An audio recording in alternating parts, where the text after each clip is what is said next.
Boa tarde a todos. Nós vamos dar início a mais uma sessão clínica do Hospital Procardíaco.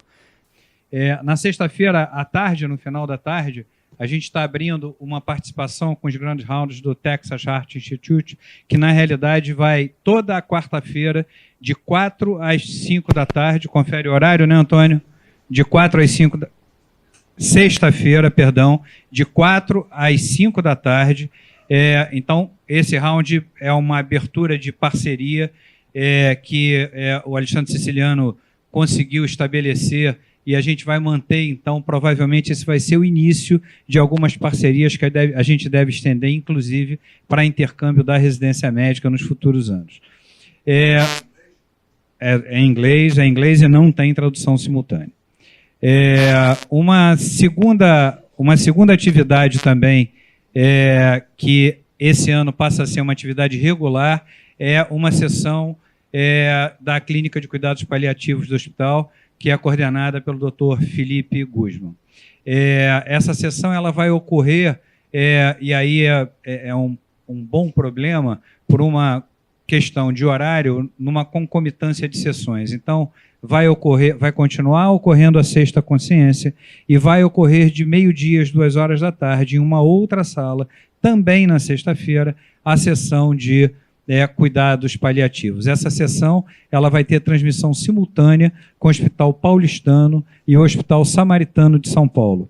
Então, essa é mais uma ação que a gente tenta abrir um pouquinho esses nossos encontros a outros hospitais e outras unidades que compõem o grupo, e dessa forma, então, poder disseminar um pouco isso que a gente tem tão bem feito aqui no Procardíaco. Essa semana, especialmente a sessão de Sexta Consciência, que será depois da manhã, vai ser uma sessão de cuidados paliativos e vai acontecer nessa sala, sobre a coordenação do Felipe, e vai falar sobre cuidados paliativos nas demências. Então, a gente espera todos meio-dia aqui nessa sala.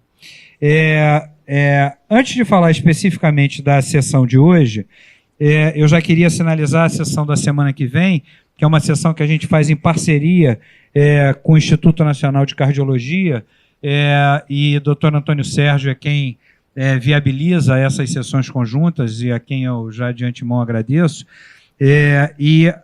O caso vai ser trazido pela doutora Clara Wexler, e o tema é dor abdominal, quais caminhos podemos seguir? Eu não tenho ideia do caso, mas com certeza deve ser um caso bastante interessante pela sua origem, Instituto Nacional de Cardiologia, que sem dúvida nenhuma prioriza pela qualidade dos seus eventos acadêmicos. Então, hoje especificamente, quer dizer, a gente está trazendo um tema de sessão que é um tema assim, bastante atual, e que, mais uma vez, o hospital, e nesse caso especificamente a Clínica de Insuficiência Cardíaca coordenada pelo Marcelo Montera, vem instituindo na unidade de emergência do Hospital Procardíaco já há alguns meses, que é um protocolo de descongestão em pacientes com insuficiência cardíaca aguda. E o Marcelo trouxe, então, esse pioneirismo, já tem aí uma casuística que eu acredito que deva mostrar algumas coisas, e eu acho que vai ter um bom painel para discussão, principalmente levando-se em consideração uma última publicação da Sociedade Europeia de Cardiologia a respeito dessa estratégia de descongestão de pacientes com insuficiência cardíaca aguda na sala de emergência. Então, eu queria agradecer, Montera, mais uma vez, a sua participação, e agradecer também a nossa residente Luíse, que o Marcelo vai ter, sem dúvida nenhuma, a oportunidade de apresentar melhor, a quem eu também deixo a apresentação dos debatedores. Obrigado, Marcelo. Em primeiro lugar, um bom ano a todos. Estamos iniciando a sessão científica. Então, agradecer a presença de todos aqui, agradecer ao André pelo convite de poder inaugurar 2019 com a insuficiência cardíaca do hospital. Uma grande honra para nós. O nosso objetivo hoje é trazer aos senhores um tema que o hospital já vem instituindo há mais ou menos quase 2 anos, que é o tratamento de descongestão precoce e intensa dos pacientes com insuficiência cardíaca descompensada, usando um protocolo que tem mais de 20 anos instituído nos Estados Unidos. Na verdade, foi em 1984 que iniciou esse protocolo lá. Então, bem mais do que 20 anos. Então, no nosso meio, gera muita estranheza os números que nós vamos mostrar aqui, mas a nossa intenção, e esse é o único serviço no Brasil realizando esse protocolo, deixar isso muito claro, o nosso protocolo conseguiu ser colocado na diretriz brasileira de insuficiência cardíaca, que eu tive o prazer de ser um dos coordenadores. Os senhores terão a oportunidade de visualizar isso aqui. A intenção é um caso clínico e que vai espelhar a implementação desse protocolo com o apoio da doutora Ana Amaral na sala de emergência desse hospital, que teve a coragem de poder instituir o que, embora não seja algo novo, mas no nosso meio é novo. E todo projeto novo, obviamente, é natural, tem que quebrar barreiras, preconceitos, estigmas, críticas, que para nós isso só nos engrandece. Gostamos muito de discutir e tentar adaptar protocolos ao nosso meio. Principalmente com o apoio do grupo da emergência, que ao decorrer dos anos passou a absorver naturalmente esse protocolo. Agradeço à doutora Luiz, que é uma das assistentes do grupo de C. Ela termina esse ano a residência, esteve agora recentemente no INCOR quase 30 dias, para sentir um gostinho lá da USP, e terei o prazer de poder enviá-la para ficar como observadora durante 30 dias na Cleveland Clinic, na área de IC. E se Deus quiser, estou tentando seduzi-la, ela fazer um ano de fellow em IC lá. Tiago e Bárbara são outras pessoas que estão sendo incluídas no grupo. A Bárbara eu estou seduzindo cada vez mais para ver se ela vem participar. Isso não é nenhuma pressão não, viu, Bárbara? E com esse grupo nós temos rounds diários de IC. Todo dia acontece um round de IC no hospital, de 8h30 às 9h, e na quinta-feira até 9h30, onde são discutidos de forma somente administrativa e não clínica, ninguém intromete no tratamento de ninguém, como anda a IC do hospital. E várias ações estão sendo planejadas para 2019. E, por fim, convidar todos para o dia 18 e 19 de junho, será o nosso workshop de insuficiência cardíaca. Serão 2 dias agora, que será no Hotel Otton. Tem várias inovações tecnológicas. O buffet melhorou 3 vezes, só para vocês saberem disso. E vai ter o WhatsApp interno, aplicativo interno, muita coisa nova. E vai ser instalada numa nova rede social envolvendo Facebook, Instagram, Twitter e também envolvendo um site, onde todos vão receber essa rede social de IC, que será a primeira rede social plena no Brasil de IC. Isso estará pronto em 30 dias. Bom, são 12h20, temos 1h10 de sessão, baseado em caso clínico, vamos dar seguimento. Obrigado, Luiz, e vamos em frente. Então, paciente do sexo masculino, 60 anos, do Rio de Janeiro, entra na sala de emergência queixando de falta de ar. A queixa era de uma dispneia progressiva, aos esforços associada à fadiga, com 6 meses de evolução, sendo pior há 2 semanas. Agora a dispneia evoluindo para os mínimos esforços e nas últimas 48 horas também com ortopneia e edema de membros inferiores. Paciente previamente hipertenso, com HIV positivo, carga viral indetectável, diabético, insulino-dependente, já angioplastado no infarto em 2012, não sabia referir o vaso. Essas são as medicações de uso prévio do paciente, são essas listadas a seguir. Fazia os antirretrovirais, a losartana, AS, clopidogrel, indapamida, victosa, tresiba e secotex. No exame clínico admissional, o paciente se apresentava com ortopneia, esforço respiratório, dispneia em repouso, frequência respiratória de 32 incursões, desaturando, taquicárdico, com a pressão de 140/70. Turgência presente, refluxo hepatojugular presente, edema de membros inferiores 3 cruzes. Na ausculta cardíaca, um sopro sistólico em foco aórtico, B3 e pulso parvo-status. Na ausculta pulmonar, crepitação bibasal. Logo foi feito o eletrocardiograma desse paciente. Eu gostaria que um dos debatedores pudesse comentar. Então, Ana, esse doente chega na sala de emergência, chega com essa história, faz esse eletro. Como é que tem sido a abordagem de vocês na chegada desses doentes? Depois eu ouvi o Mouzinho, também está na linha de frente lá. Obrigada, Montero, pelo convite. É um prazer sempre estar aqui com você, dividindo nossa experiência e debatendo nossos casos. É um paciente que chega na emergência. No primeiro momento, a gente tem que fazer a avaliação inicial dele, com sinais vitais, monitorização clínica à beira-leito. E o grande desafio é a gente fazer o diagnóstico, principalmente clínico e no quer dizer com o status volêmico desse paciente. Né? Então, é um paciente que chega, que nos parece com uma insuficiência cardíaca descompensada, ele chega com um padrão de ortopneia, esforço respiratório, vem com dispneia em repouso, tem turgência jugular, tem edema. Então, assim, tem todos os sinais que fazem a gente pensar que esse paciente realmente tenha uma insuficiência cardíaca descompensada e que talvez esteja com um padrão congesto, né? Quente congesto. O que o que a gente lê muito a respeito e que sabe, e que é difícil a gente, só com o exame físico, a gente definir ao certo qual é o padrão desse paciente. Junto com isso, a gente tem algumas ferramentas na emergência que podem nos ajudar. O que você trouxe para a gente, que a gente já vinha fazendo aos poucos, mas que você trouxe de forma importante, foi a ferramenta do ultrassom pulmonar, e que realmente isso vem ajudando muito a gente a fazer diagnóstico diferencial. E passou a ser uma ferramenta do nosso dia a dia, a gente procurando as linhas B de congestão, os cometas, para a gente poder definir mais fácil a volemia desse paciente. Então, num primeiro momento, esse paciente é avaliado, me parece se comportar como uma insuficiência cardíaca, talvez... Volta só a pressão dele para mim, Luiz, por favor. 140/70. Então, assim, tem uma hipoxemia, me parece ter dispneia por congestão, tem edema de membros inferiores, tem B3. Agora, tem uma outra coisa que faz a gente pensar que tem realmente um sopro em foco aórtico e que talvez isso possa entrar aí como um fator descompensador dessa insuficiência cardíaca, um paciente que possa ter uma estenose aórtica. Mas nesse primeiro momento a gente precisa entender exatamente o que está acontecendo com esse paciente. O eletro, se você quiser voltar lá para a gente dar uma olhada, parece um padrão de sobrecarga. Agora não vejo nada para a gente pensar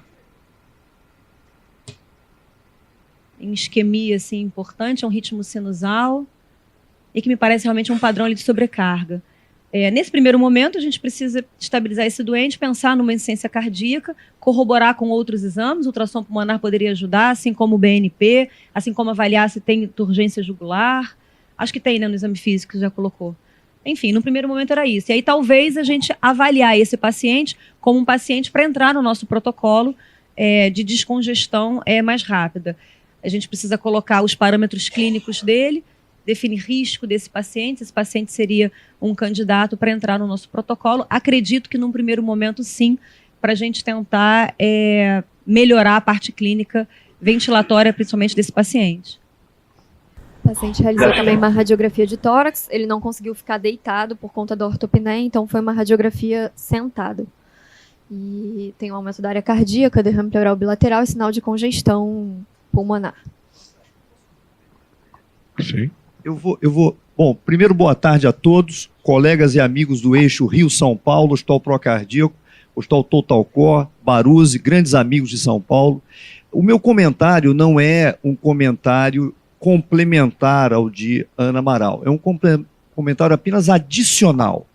Na realidade, nós estamos de frente de um paciente muito grave, homem de 60 anos, portador, agora já tendo visto o eletrocardiograma e a teleradiografia de tórax, de uma grave cardiopatia isquêmica, já com intervenção coronariana há alguns anos, plenamente medicado, inclusive persiste com dupla antiagregação plaquetária, a despeito de ter feito uma angioplastia em 2012, mostrando que, por ser um paciente diabético tipo 1, é um paciente de muito alto risco aterotrombótico, tem disfunção endotelial, tem HIV, absolutamente conduzido com todo o coquetel antirretroviral, que interfere também em vários aspectos metabólicos, sobretudo no metabolismo lipídico, enfim, e que chega na sala de emergência em edema pulmonar agudo.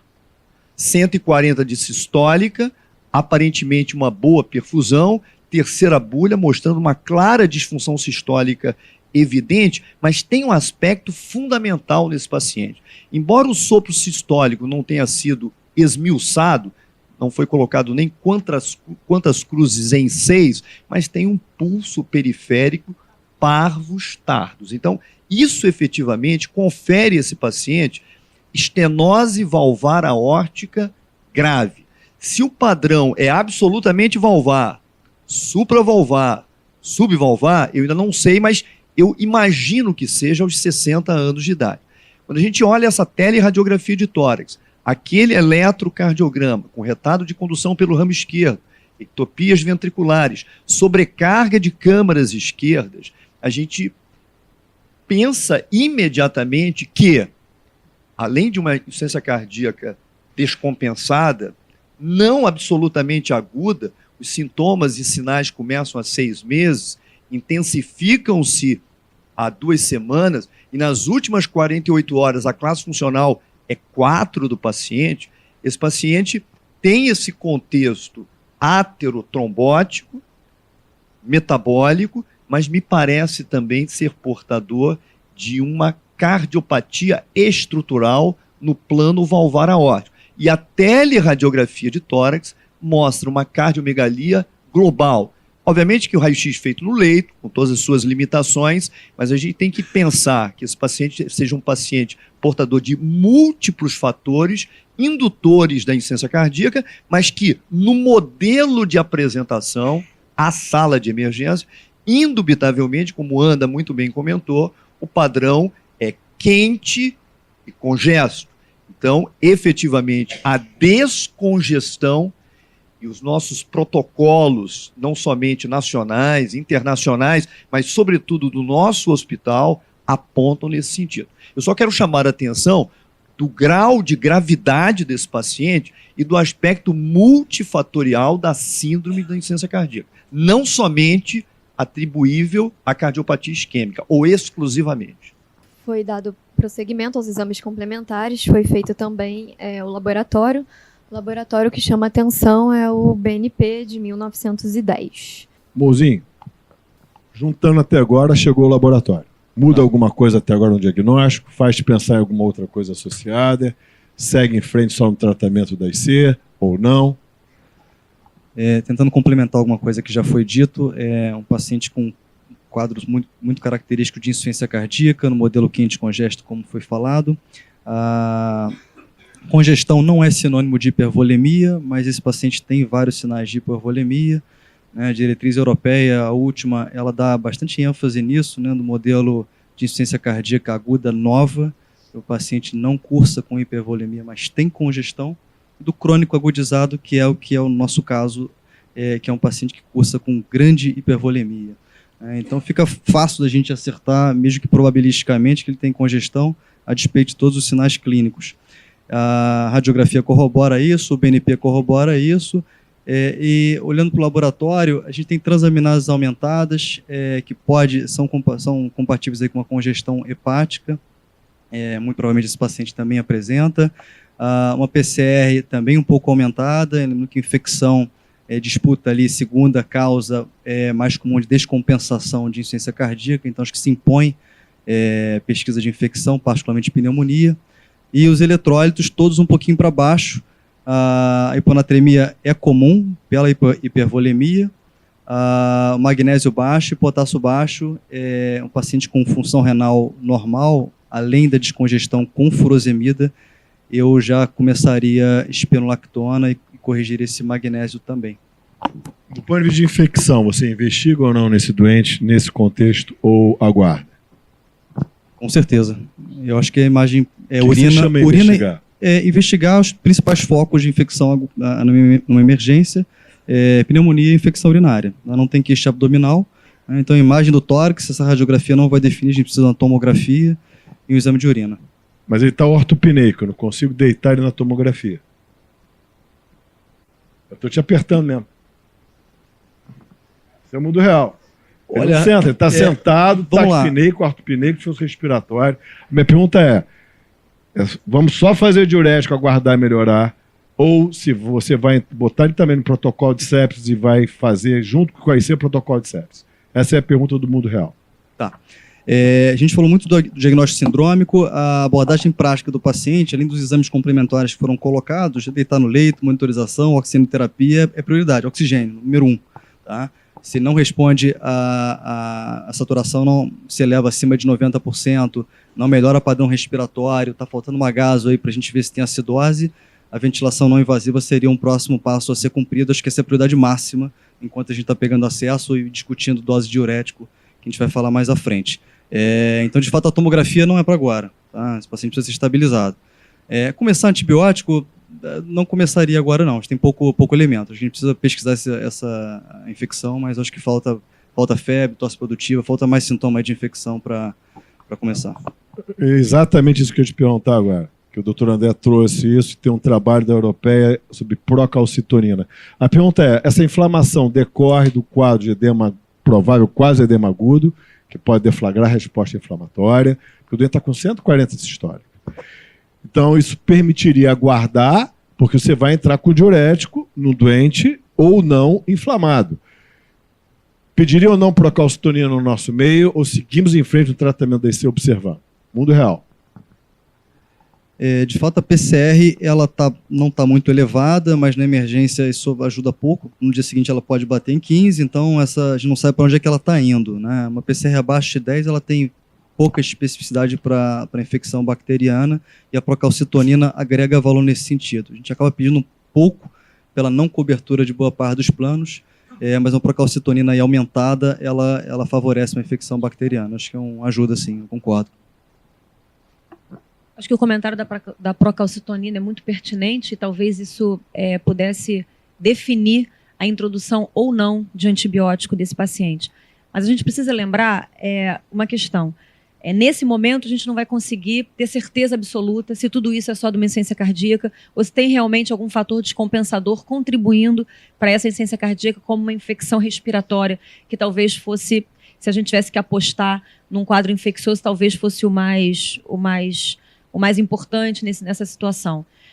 Se a gente pega esse paciente e recebe, e a gente tenta pensar nesse paciente puramente como dentro dos nossos protocolos, e que os protocolos existem para a gente não perder paciente, para a gente não deixar de tratar, e claro que a gente tem que individualizar, eu sou a primeira a ser a favor da individualização de tratamento, mas a gente também precisa seguir o fluxo dos nossos protocolos, para a gente não errar com nenhum paciente.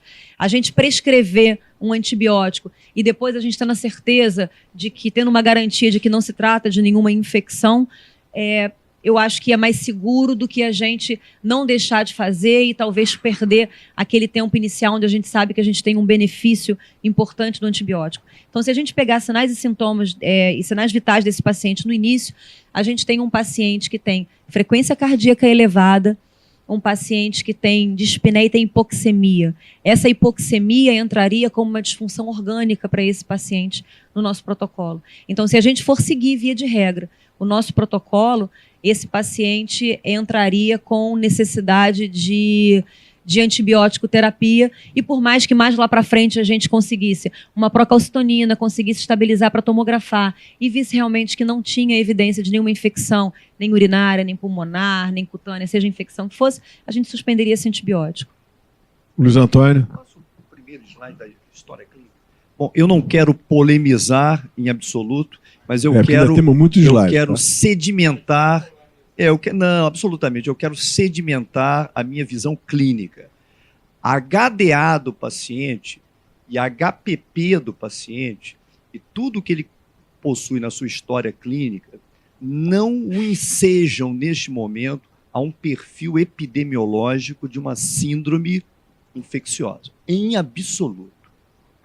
O outro aspecto fundamental, além de não ter tosse, febre, expectoração, quadro insidioso, evolutivo, enfim, 10.500 leucócitos, 4,4 de PCRT, num contexto de descompensação grave da IC há 2 semanas, e gravíssima da IC a 48 horas mostram que algum grau de síndrome inflamatória e que possa estar ensejado, como a Andra muito bem disse, em algum momento de hipóxia tecidual, celular. Eu não estou observando aqui o lactato desse paciente, mas ele poderia estar um pouquinho elevado, enfim, mas isso não aponta. Rastrear o paciente com 2 hemoculturas e uma urinocultura na sala de emergência, ainda mais se colocando um catéter vesical de demora, parece bastante razoável. Mas eu não pediria procalcitonina nesse momento, em hipótese alguma. Por quê? Não somente por causa desses dilemas da medicina suplementar, de autorização ou não, mas não me parece que eu esteja num momento de dúvida entre uma síndrome hemodinâmica e uma síndrome séptica. Nesse momento, eu não pediria procalcitonina, a não ser que surgisse febre, a PCR-T se elevasse, no dia seguinte houvesse 15 mil leucócitos, e aí eu teria dúvida, caramba, eu já rastreei, tem infecção ou não tem? Peço a procalcitonina como um bom marcador. Nesse momento, não. Na sala de emergência, não. Essa é a minha visão. Vamos em frente, Luiz, por favor. Bom, aqui tem um resuminho do caso, né? Ele conseguiu deixar bem resumido, é um paciente com dispneia, ortopneia, sinais clínicos de insuficiência cardíaca, história pregressa de IC, é um paciente com alto risco de desenvolvimento de cardiomiopatia pelos inúmeros fatores de risco, que não tem evidências de infecção, e com BNP elevado sem outras causas secundárias aparentes. O que na sala de emergência a gente deveria fazer em seguida? Que protocolo a gente deveria acionar? E aí é o protocolo de insuficiência cardíaca aguda institucional. Então, esse paciente preenche os critérios iniciais de inclusão, ele tem dispneia, fadiga, edema, usou Lasix, com gesto e tem o BNP elevado. Então, tem que ligar para o 1509 para acionar a equipe multidisciplinar. Botar a filipeta no box do paciente. Quando você dispara o 1509, não significa dizer que tem que ser. Significa dizer que você suspeita de ser. Então, você vai sinalizar para a equipe de ser do hospital vir ajudar a equipe da emergência a confirmar o diagnóstico. Às vezes, o diagnóstico não precisa de confirmação nenhuma. Então, o 1509 não obrigatoriamente significa dizer que entrou no protocolo, porque primeiro, se tiver médico assistente, eu preciso ter autorização do médico assistente. Próximo, por favor. Posso só falar esse? Então, quando tem médico assistente, quem autoriza ou não é o médico assistente. E será ele que conduzirá toda a terapêutica. Não haverá intervenção nenhuma do hospital no sentido terapêutico. O que será oferecido ao médico assistente é a equipe multidisciplinar sem médico. Então, quando tem médico assistente, ele comanda, não há absolutamente nem evolução médica minha, ou do Dr. Tiago, ou da doutora Luíse, ou da doutora Bárbara. Entra a equipe multidisciplinar, o especialista diz só se ele pedir, que às vezes pede, ele solicita às vezes, alguns médicos pedem um auxílio, então nós damos o auxílio, caso contrário, não. Quando não tem médico assistente, aí sim há um trabalho da equipe do especialista junto com a equipe de cada setor, seguindo o protocolo normal.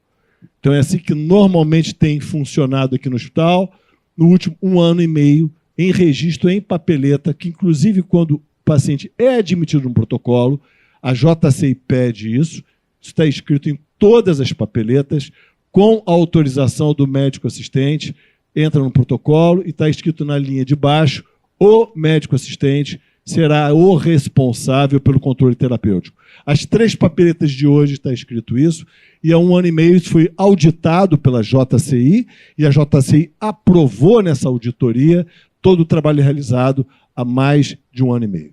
Vamos em frente? Bom, em sequência, o fluxograma de avaliação diagnóstica da ICAD na sala de emergência, que foi publicada pela Sociedade Brasileira de Cardiologia, pelo grupo do DEIC, onde consta, primeiro, a avaliação de história, exame clínico, Framingham, raio-x de tórax, avaliação de BNP e, se possível, ultrassom pulmonar e ecocardiograma. E onde o nosso paciente está? É um paciente com insuficiência cardíaca crônica agudizada. A fração de ejeção a gente ainda não sabe, vai descobrir depois.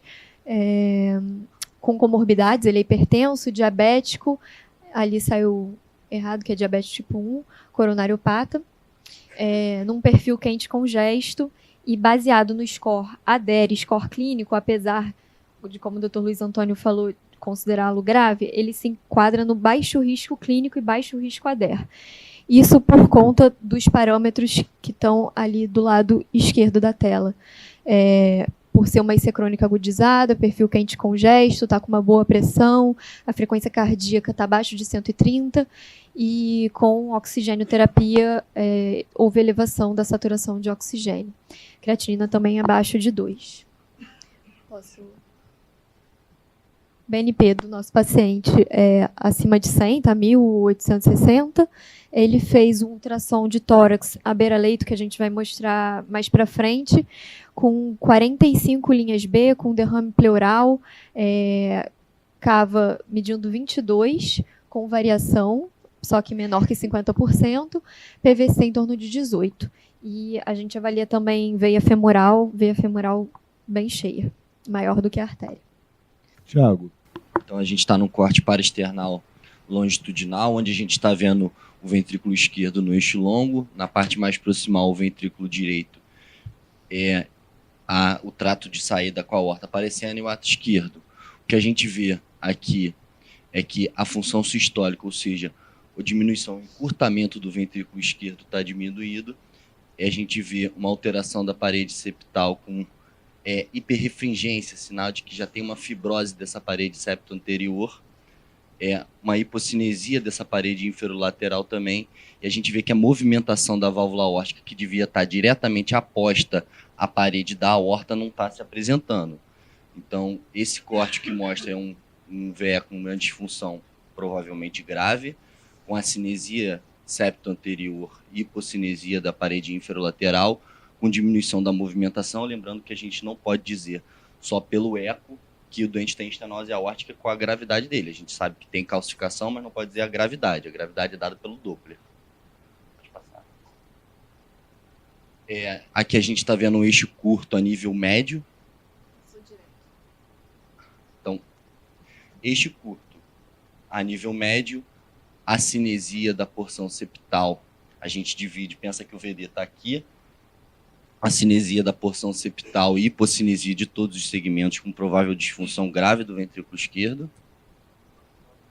Muito afilado, né? Isso assim, né? A gente só de olhar consegue ver. Hiperrefringência da parede septal.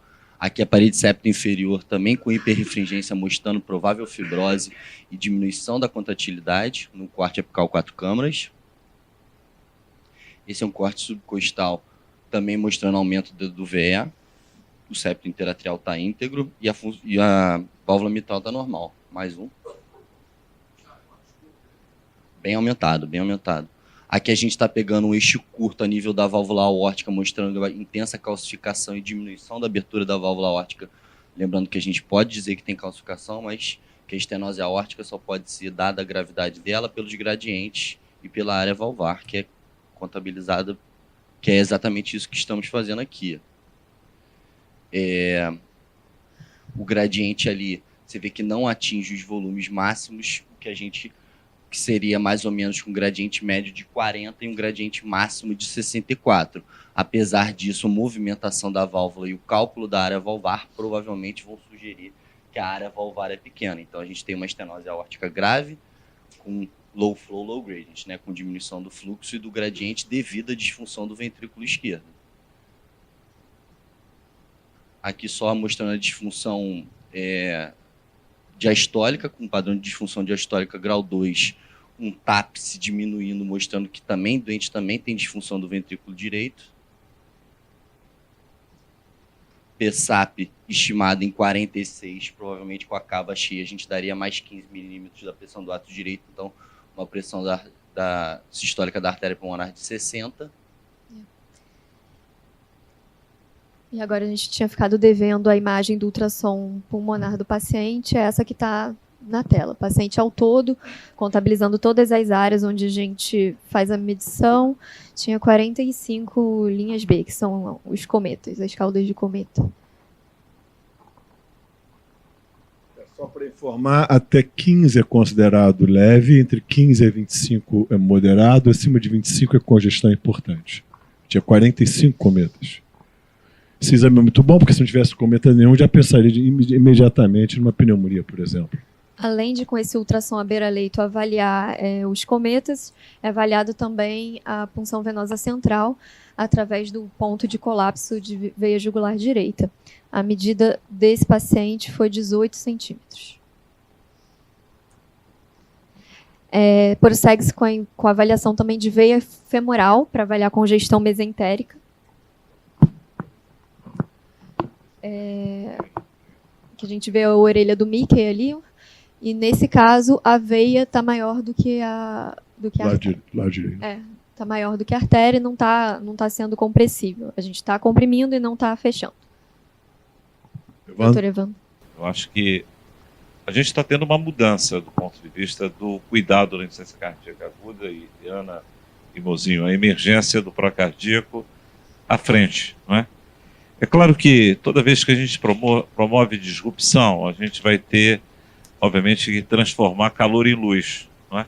Ou seja, a gente precisa explicar, envolver, debater, apresentar e principalmente, obviamente, a gente tem um trabalho muito grande nas novas gerações de médicos, está mostrando a importância desse cuidado, dessa abordagem integrativa da insuficiência cardíaca aguda.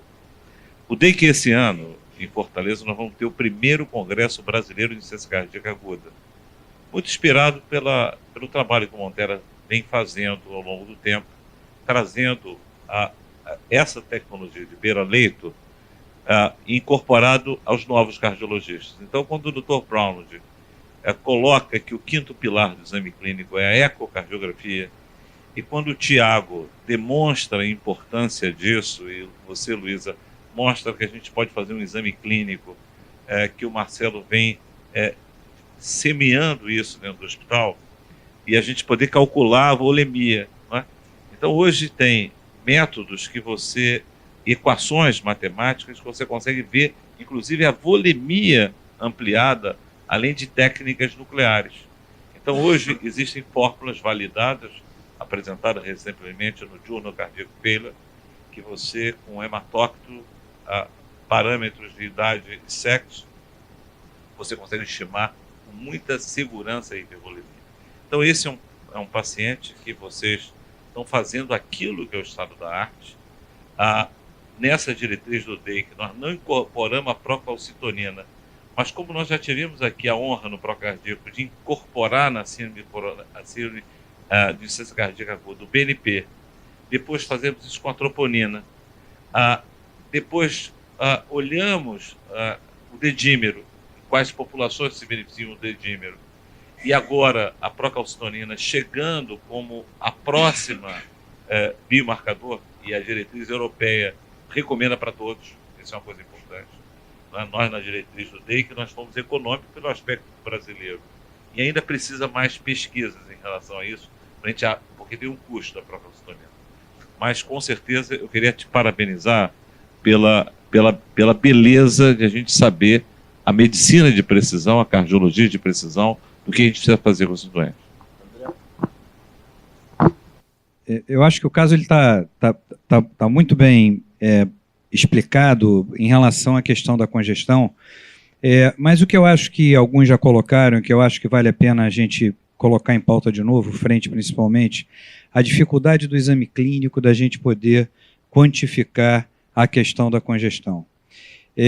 Apesar da gente ter no exame clínico algumas variáveis que tornam praticamente inconteste neste paciente especificamente um quadro de insuficiência cardíaca congestiva, no que pese o remoto diagnóstico diferencial como uma síndrome infecciosa ou associada a uma síndrome infecciosa, nem sempre é dessa forma que os doentes se apresentam, e com frequência o exame físico ele deixa a desejar no que diz respeito à sua acurácia diagnóstica, e frente a isso, principalmente, é que tenta se montar essas estratégias multiparamétricas no sentido da gente poder melhorar a acurácia da hipervolemia ou congestão desses pacientes dentro da sala de emergência.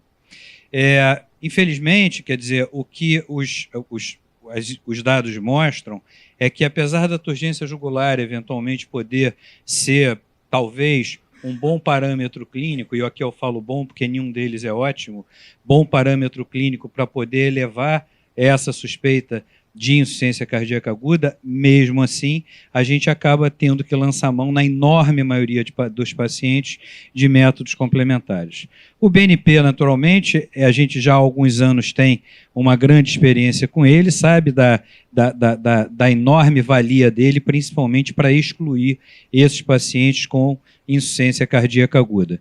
E a partir daí passa então a se somar outros parâmetros que possa nos auxiliar. Marcelo trouxe para a gente, já há alguns meses atrás, a possibilidade da utilização do ultrassom como mais uma ferramenta que pudesse, juntamente com a avaliação clínica, a avaliação laboratorial com BNP, a avaliação ecocardiográfica, o raio-x de tórax, e agora incorporando a questão do ultrassom torácico, poder nos trazer talvez uma forma mais consistente da volemia. Mas cabe aqui também lembrar que nem sempre quantificar a volemia significa dizer que a intervenção sobre esses parâmetros, apesar de ser absolutamente plausível que sejamos guiados pela fisiopatologia, eu queria lembrar que mesmo o Evandro está aqui, há 20 e tantos anos atrás, fazíamos Taylor Therapy na emergência unidade coronariana, se o pessoal da coronária estiver aí,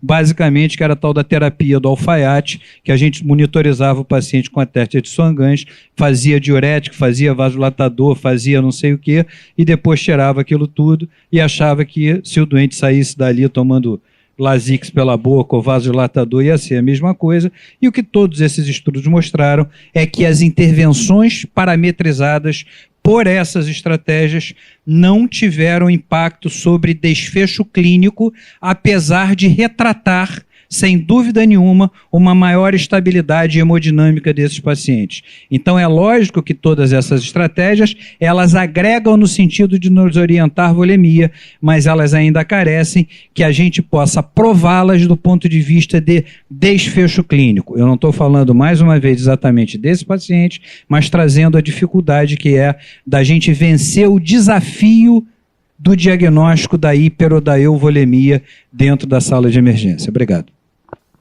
Sendo aqui uma sessão de informação, mas também de formação, né?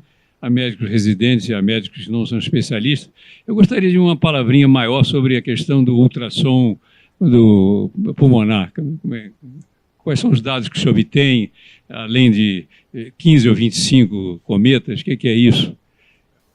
O ultrassom pulmonar, o que ele faz?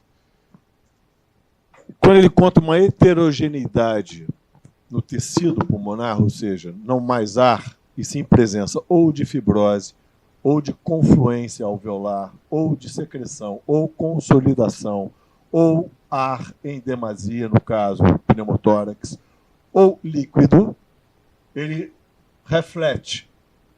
E reflete de maneiras diferenciadas. Quando é água, ele reflete sobre linhas, como se fossem linhas de Kerley. Não é linha de Kerley, mas só para criar um parâmetro, não é linha de Kerley, que vai da pleura em direção ao foco. Você faz 4 quadrantes em direção ao... porque você faz a penetração de até 10 centímetros. Então, em cada ponto, você penetra o ultrassom e vai analisando o tecido pulmonar naquela extensão. Você faz 32 pontos de análise.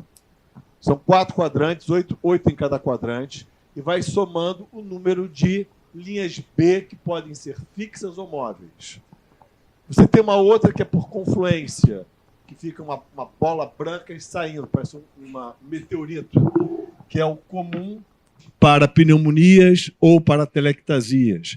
Então, Então, permite o diagnóstico de congestão. Se eu coloco o ultrassom no doente, não tem 5 cometas, ele não tem congestão. Então, o ultrassom de cara me auxilia muito em dizer tem ou não tem congestão de cara. E permite procurar outras coisas, como, por exemplo, uma telectasia como fator causal. Aí depende da habilidade. Permite fazer o eco, permite ver a cava inferior, turgência jugular, ver femoral. Permite mais coisa dependendo das suas habilidades. Permite ver bexigoma, permite olhar o abdômen, permite olhar seios para ver se tem sinusite, permite ver partes moles. Ou seja, dependendo da habilidade de cada um e do tipo de aparelho que você está utilizando, que fornece instrumentos para você. Seria basicamente isso. Então, esse é o fluxograma de abordagem admissional e perfil de risco da ICAD. A gente já falou um pouquinho do fluxograma diagnóstico, da estratificação de risco é para decidir aonde alocar esse paciente e qual o tratamento admissional na sala de emergência. Lembrando que a gente tem que excluir nos primeiros 30 minutos pacientes com alto risco imediato de vida que não vão ser alocados no nosso protocolo de descongestão rápida. Bom, esse paciente foi estratificado na sala de emergência. Você, após o diagnóstico, faz a estratificação de risco. Esse é o fluxo. Qual o objetivo? A maioria dos doentes são baixo risco ou risco intermediário. Se ele é um paciente baixo risco, clica, por favor. A maioria está aqui. Esses doentes, metade você pode mandar embora nas primeiras 24 horas e 80% nas 72 horas. Então, além do diagnóstico, dentro da sala de emergência, você tem uma ideia de como e para onde mandar esse doente. Próximo. Então, o perfil de risco dele é isso aqui. Vai. Se for um baixo risco, ele pode entrar no protocolo de tratamento rápido. Se for um alto risco, ele é admitido. São os critérios novos estabelecidos. Clica, por favor. Então, ele foi considerado um baixo risco clínico. Por esses parâmetros que aqui estão, são parâmetros muito bem sedimentados, apresentados no ano passado pela Sociedade Europeia, que permite você dar a esse doente próximo um tratamento intenso. Junto com isso, o protocolo de ADER, próximo. Então, ele foi considerado um baixo risco clínico de ADER, quente congesto, onde a prioridade nesse doente é a que, seguindo a diretriz brasileira, dá o vasodilatador, priorizar a furosemida e beta e ECA. Próximo. Então, a prioridade aqui é isso, é descongestão precoce e intensa para esse doente. Próximo. Vamos lá. Então, foram suspensos os fármacos orais, iniciado com furosemida 40 mg IV imediato, lembrando que foi essa dose porque ele não fazia uso prévio de Lasix, e a gente deixou uma dose regular de 20 mg de 4 em 4 horas. Lá atrás, volta um slide, por favor. Ali, volta. Por que o baixo, você coloca o baixo risco, o moderado risco? A primeira pergunta é o seguinte, por que o alto risco está fora disso? A segunda pergunta é o seguinte, por que a estratégia está direcionada pelo ADER em termos da seleção de pacientes e por que 24 horas? Entendeu? É um conjunto de questões assim. Volta. Isso. Volta. Aí. Não, volta. A maioria está aqui. Grande maioria está aqui. O alto risco é 10%. Esse fica. O intermediário risco, ele entra. Por quê? Porque ele pode migrar para cá. Sim, mas eu não estou discutindo a questão da admissão, eu estou falando da descongestão. Isso, é o protocolo. Mas por que o alto risco não entra em descongestão e o risco intermediário também não entra em descongestão? Entendi a sua pergunta. É porque, na verdade, nós estamos justificando o protocolo de alta precoce. Não, mas sim, são coisas todos distintas. Entram em descongestão. São coisas distintas. Sim, uma coisa é protocolo de alta precoce, sim. que a gente até discute depois, mas isso aí não é o protocolo todos de entram em descongestão. Perfeito. Então, perfeito. Em 12 horas, tinha de diurese 7.200 ml de líquido, o que equivale a todas essas garrafinhas de água saindo do paciente. Eupneico em ar ambiente, sem ortopneia, balanço negativo 7 litros. A pressão sistólica se manteve estável, ficou entre 116 e 134. E uma outra preocupação é a função renal e os eletrólitos, que a gente dosa de 6 em 6 horas. Uma ureia de 36, creatina de 1,17, sódio 139, potássio caiu 3,2 e magnésio, que a gente já estava repondo, foi para 1,9. Esse paciente, no primeiro momento, ele responde com uma diurese de forma espetacular, ele faz uma diurese importante, negativa o balanço de forma importante. Não tem dúvida de que ele foi um bom respondedor ao diurético e que ele se beneficiou desse tratamento inicial. A gente tem nessa última revisão, esse último paper da Sociedade Europeia, revisando o tratamento intenso na sala de emergência da insuficiência cardíaca, onde eles colocam o papel da dosagem do sódio urinário, de um spot, da gente colher uma diurese 1 a 2 horas após o início do diurético, para a gente poder avaliar, resposta desse paciente, e até mesmo dose de diurético. Eu queria saber, assim, a tua opinião frente a isso, se você acha que realmente isso é factível da gente fazer na sala de emergência, qual é o impacto disso no tratamento desse paciente? Isso a gente vai, na verdade, botar mais na frente, que exatamente você está colocando. O que se tem é que o doente que não responde, você ao dosar 2 horas após a ampola que você fez, você vê se você faz a furosemida e vê a dosagem do sódio urinário. Se o sódio urinário estiver baixo, ou ele tem resistência a diurético, ou ele não está hipervolêmico. Então é um é outro. Porque, teoricamente, o que acontece, que eu já ia fazer outra pergunta, ele urinou 7 litros, urinou 10 litros. Eu dou Lasix ou não dou Lasix? Por isso que vem a pergunta. Eu dou Lasix ou não dou Lasix? Ele está urinando 2 litros hora. Eu dou Lasix ou não dou Lasix?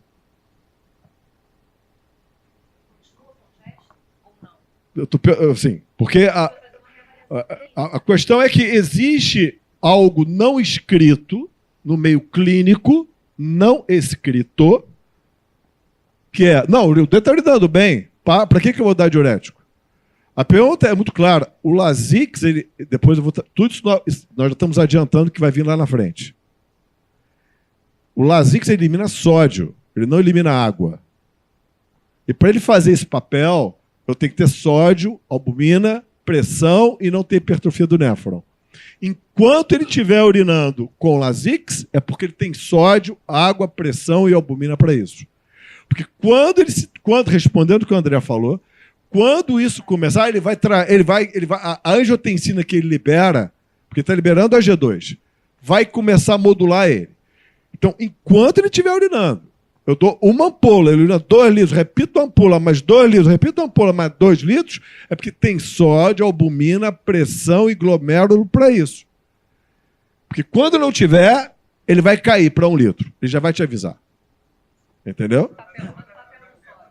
E enquanto ele tiver, hemodinamicamente estável, com piora da função renal até 2,2 e sem estar piorando a acidose ou comprometendo perfusão orgânica, você está autorizado a manter a carga diurética, a descongestão intensa. Essa é a mudança de paradigma que a gente vai mostrar. Independente, vou te mostrar isso. Montera, agora a questão é pedagógica, é para aprendizado, acho que de todos nós. O protocolo, 40 miligramas, 2 ampolas de furosemida, seguida por 1 ampola a cada 4 horas. Então, primeira pergunta, quanto tempo? A gente vai mostrar ainda. Não, e o segundo? Vamos supor que entre a primeira e a segunda, digamos, injeção de furosemida, a diurese não se mostre satisfatória a despeito de todos os parâmetros ditos metabólicos e hemodinâmicos. A gente vai mostrar também isso. Vai mostrar. Vai. Então vamos lá, Luiz, vamos acelerar, Bom, só por para favor. mostrar para vocês a diurese evolutiva do paciente, aqui na entrada com Lasix 20 de 4 em 4, depois foi modificado para oral 2 vezes, depois passou para oral 1 vez, na alta acumulada dele, ao todo foram 21.320. Urinou 21 litros. Esse é o balanço evolutivo nele, ele perdeu 17 litros. Sendo que em 3 dias ele perdeu 10 litros. E aqui é o reflexo disso na função renal. Né? A função renal dele de admissão 40, até quando ele estava recebendo diurético foi para 49, aquele 70 foi em contexto outro, e a creatinina de alta foi 1,24. Lembra que tem a estenose aórtica crítica. Continua. Então, falando um pouquinho do protocolo... Mas, Montera, novamente sem polemizar. Não há dúvida que a resposta terapêutica foi extraordinária, o contexto hemodinâmico foi extraordinário, mas houve um preço metabólico. Ele sai com uma ureia quase que dobrada em relação à primeira ureia e a creatinina de um aumento de pelo menos 25%. Não há problema. Isso é uma mudança de paradigma. Caiu o conceito 03. Inclusive, há um trabalho do Carles que mostra que quando aumenta a creatinina ou hematócrito, tem melhor prognóstico, porque indica que você subtraiu o volume do doente. Você tolera um aumento de até 2,2 de creatinina em quem tinha creatinina prévia normal. Então, ele pode ir até... Claro que não é de um dia para o outro. É progressivo. Você sai de 1 para 2,2, óbvio que não. E estamos falando de doentes crônicos agudos. Lembra, o critério é crônico agudizado. O agudo novo não entra nesse protocolo. Lembra só isso. Esse é o paciente crônico agudizado, que já de baixo risco, todos aqueles comorbidades graves foram afastadas. Lembra só desses pequenos aspectos. Não tem sepsis, está hemodinamicamente estável. A alta, esse paciente estava em medicação oral? Diurético, não. Não. É só para lembrar, a pergunta é: quanto tempo a gente observa esse paciente em uso de medicação oral antes de mandar ele para casa e falar deu tudo certo? Então, esse é o protocolo aqui, institucional. Pode passar isso. Quer? Isso. Aqui a gente já falou do monitoramento. Bom, volta, por favor. Então, o diagnóstico de inclusão é o IC, exclusão já está ali, então é baixo risco e fazer alta carga diurética, claro. Próximo. São 4 etapas o protocolo. Você começa com a alta dose, ou o dobro da dose que ele vinha fazendo de 4 em 4.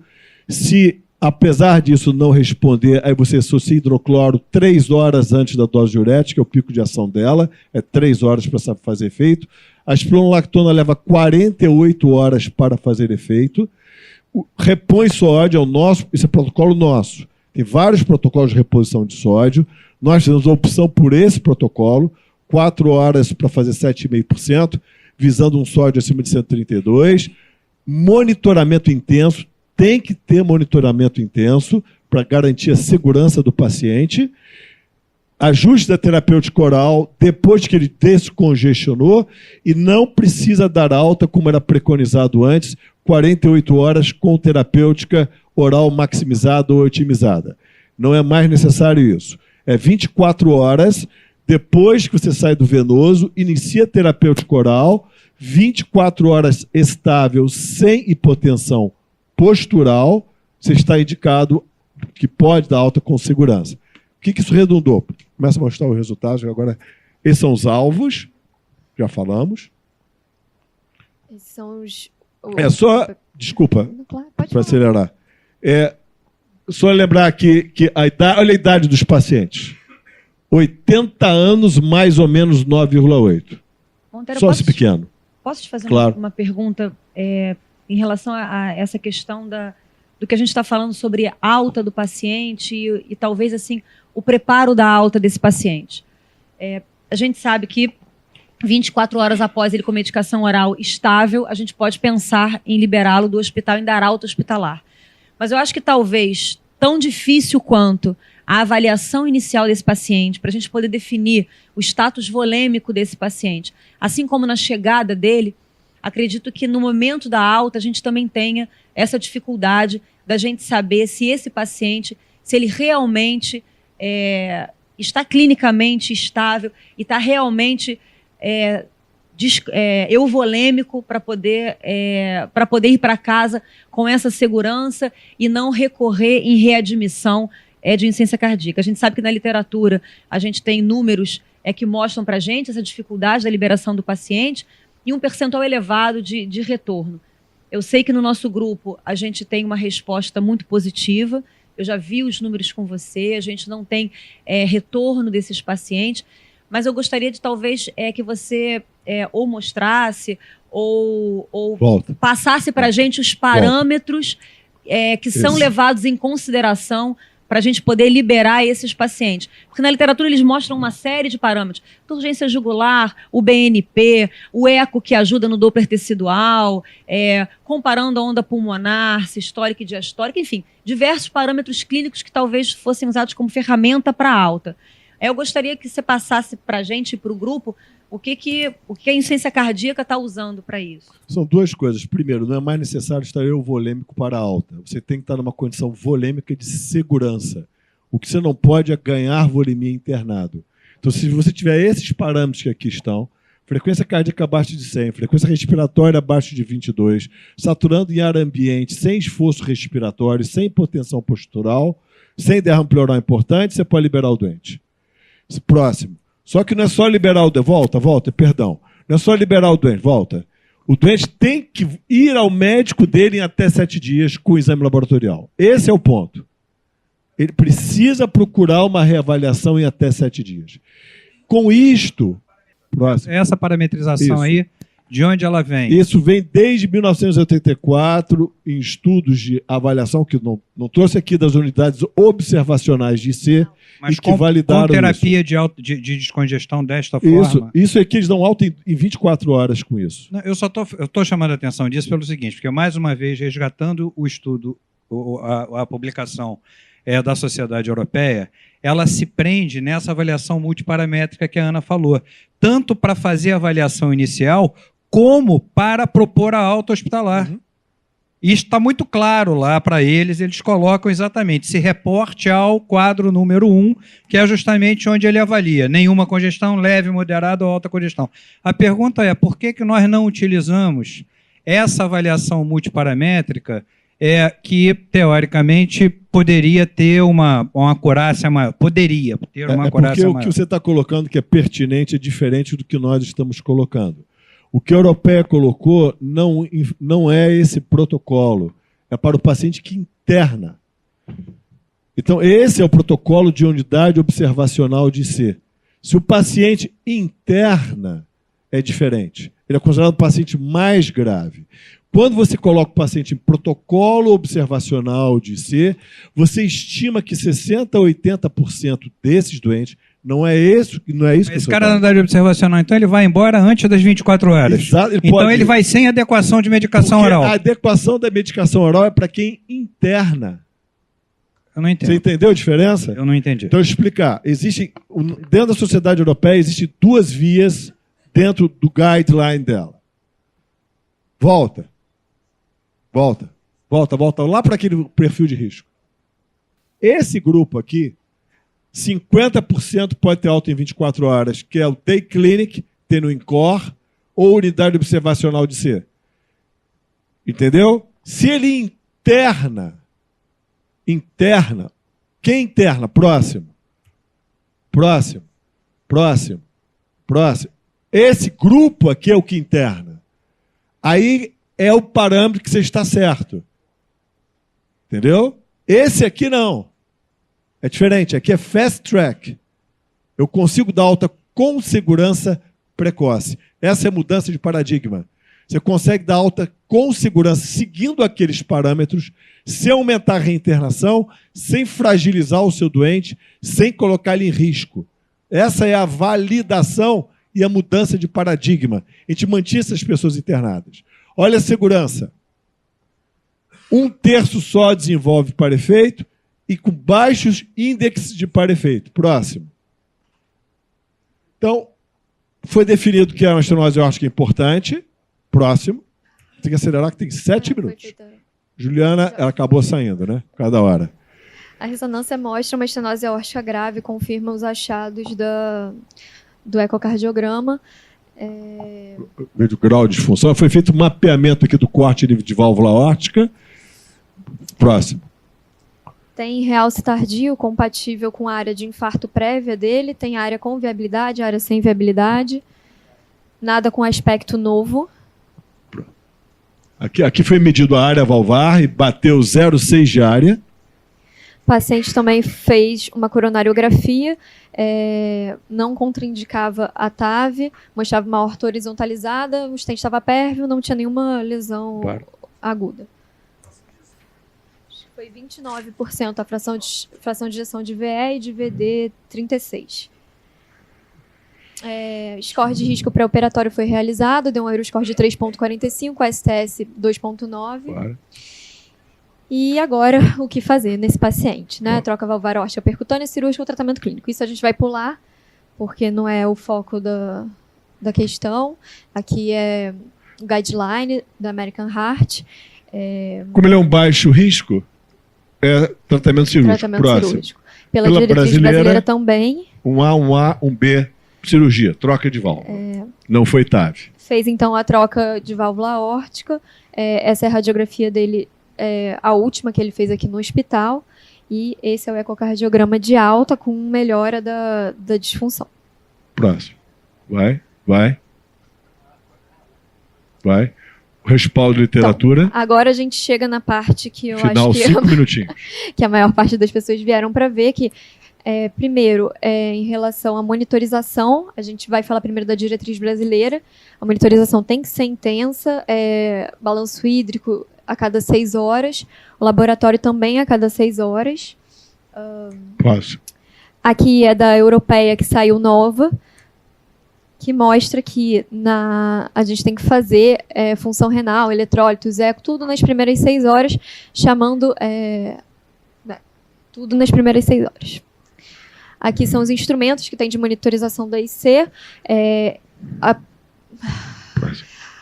chamando a atenção aqui do ultrassom pulmonar, se ele estiver disponível. Existem vários outros métodos, como a monitorização não invasiva, eco, raio-x de tórax, eletro, laboratório, isso tem que ser feito em todos os pacientes. Agora, então, só um minutinho, desculpe. Até aqui, o que nós começamos há 2 anos atrás, foi validado no final do ano pela Europeia. Todo o nosso protocolo. A forma de monitorização intensa, que tem que ser de 6 horas, só de potássio, ureia, creatinina. Eu tive de justificar isso para 5 auditores de convênio. Agora foi demonstrado, até agora, o respaldo para intensa. Agora vem a segunda pergunta. Qual o respaldo para o Lasix de 4 em 4 horas e precoce? Aqui está a diretriz brasileira, mostrando a dose inicial de furosemida, o intervalo delas, de 4 em 4 ou de 6 em 6, podendo atingir a dose máxima de 240 mg dia. Dose máxima. Os fatores para checar a resposta à furosemida estão ilustrados aí. Sódio, albumina, baixo débito, enfim. E aqui é o grande paper que está todo mundo citando, que é o uso de diuréticos na insuficiência aguda cardíaca aguda com congestão. Essa é a tabela que muitos falaram, né? Volta. Só lembrar que essa tabela, importante, débito urinário acima de 150 ml hora. Em 6 horas dá 1 litro. Em 24 horas, 4 litros. Próximo. Tanto que, se não tiver acima de 3 a 4 litros, estando acima de 3 a 4 litros, você mantém o diurético. Se não tiver, você associa diurético. Mas tem mais coisa. Igual maior que dose. Ok? Vamos lá. Mas lê a frase. Aqui, claramente, quando ele entra no texto e põe a referência, ele valida que no mínimo é de 6 em 6 horas, podendo fazer dose maior do que isso, próximo. E, se o débito urinário for maior que 5 litros por dia, permite ao médico reduzir a dose diária. Sim, permite. Contudo, se continua com uma alta diurese, estável hemodinamicamente, você mantém o diurético. Aqui, ó. Continuação do diurético de regimento pode ser aceitável se a função renal e a pressão arterial permanecer estável, mesmo estando acima de 5 litros. Aceitável, claro. Aceitável. Aceitável não quer dizer contraindicado, não é... Ou seja, é passível ao julgamento. Saber o que esse protocolo... de você insistir numa diurese quando o doente já está clinicamente evoluindo bem e já mantém uma diurese de 4 a 5 litros nas primeiras 24 horas, o que você ganha de benefício em você manter um esquema de diurese e o que você perde em reação adversa, principalmente quando a gente considera o quanto você vai tolerar que vai haver uma elevação das escórias nitrogenadas, a gente não tem a menor dúvida, mas o quanto isso a gente vai tolerar, Isabela, e o quanto isso acrescenta correta. em redução do desfecho. Né? Esse protocolo, eles são 4 etapas. Ele exige, que você está pontuando muito bem, que é segurança. Então você tem que fazer sódio, potássio, ureia e creatina de 6 em 6 horas. Isso foi a novidade. O que isso permitiu? Aí você está vendo aqui. Olha a melhora clínica. Porque aqui eu não coloquei o controle, tá? O que acontece? Ortopneia, você zera 100% em 12 horas. Esforço respiratório, 100% zerado em 48 horas, 86% em 24 horas. Ou seja, você primeiro melhora a clínica e diminui o tempo de internação. O tempo médio de internação desses doentes, o benefício está aqui, ó. Mantelinha, a gente tem que 36 horas, que antes ficava 5 dias. Reduziu reinternação desses doentes. Então, há um impacto em tempo, reinternação, porque você diminui edema miocárdio. E a última pergunta sua, que você está correta, que é segurança. Olha a variação do potássio, 3,2. Por quê? Porque foi feito de 6 em 6, não 12 horas depois. Aí sim, eu me fragilizaria, você está correta. O cara no 5 litros, se eu for dosar o potássio no dia seguinte. A gente tem que fechar. São 1h31, a gente tem que fechar. Ok? Então, o objetivo foi trazer a vocês uma ideia do que está sendo proposto, que é essa frase que aqui está, que é a frase de trazer a descongestão para o sistema de saúde, que envolve as day clinics, as unidades observacionais, que não é só dar diurético, está correto. Você tem que dar o diurético associado com critério, associado com alvo, associado com vigilância contínua, para dar segurança ao paciente. Não é só realmente fazer diurético e virar as costas. Queria agradecer ao Dr. Marcelo Monteiro, coordenador da Clínica de Ciência Cardíaca, Luiz, mais uma vez, brilhando aí na apresentação do caso, nossos debatedores, doutor Evandro, Rodrigo Mozinho, Ana Amaral e Luiz Antônio, e a todos vocês, quarta-feira que vem a gente está aqui de novo. Muito obrigado.